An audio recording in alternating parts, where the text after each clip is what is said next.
while SpongeBob was making a Krabby Patty. A health inspector kicked down the door and entered. He pulled out a scanner and scanned everyone. He came to a terrifying conclusion. One of them was infected with a highly contagious virus. This shocked the inspector, who immediately placed the Krusty Krab on complete lockdown. Everyone inside the Krusty Krab was terrified. Squidward kept scrubbing himself with a brush, while Mr. Krabs hid in his office. Plankton escaped from a soda bottle and, using his size to his advantage, escaped. However, he was incinerated by the quarantine robot to identify the infected. Mr. Krabs began checking everyone one by one. Squidward was extremely nervous. He accidentally knocked over a can of pepper, which landed right on SpongeBob's nose, causing him to sneeze. Everyone was terrified. To avoid being a nuisance to everyone else, SpongeBob volunteered to lock himself in the freezer. Painful noises could be heard from inside, but SpongeBob was actually skiing and eating endless ice cream. Patrick saw SpongeBob eating ice cream and disguised himself as an infected person. Finally, he was locked in the freezer as he had hoped. Inside, they began an ice cream war. Now only 4 people were left in the restaurant. A series of events had caused everyone to become suspicious of one another. Squidward, who had only a slight itch on his skin, was suspected of having the flu.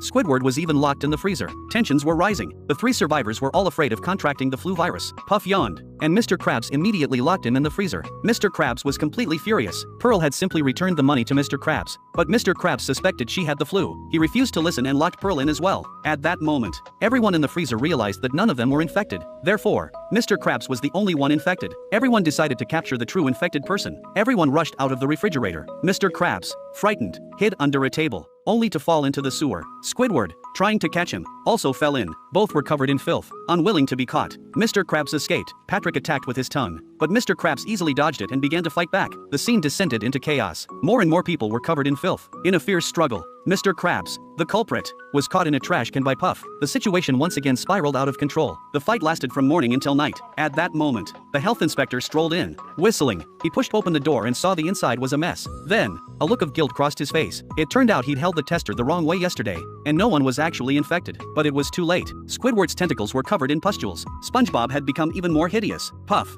buried in the garbage, was inflamed. Patrick also developed tracheitis. Pearl's nose was severely inflamed, emitting copious amounts of pus. Mr. Krabs was the worst affected, his entire body rotting. They were all infected with a virus worse than the flu. Finally, the inspector quarantined the entire Krusty Krab.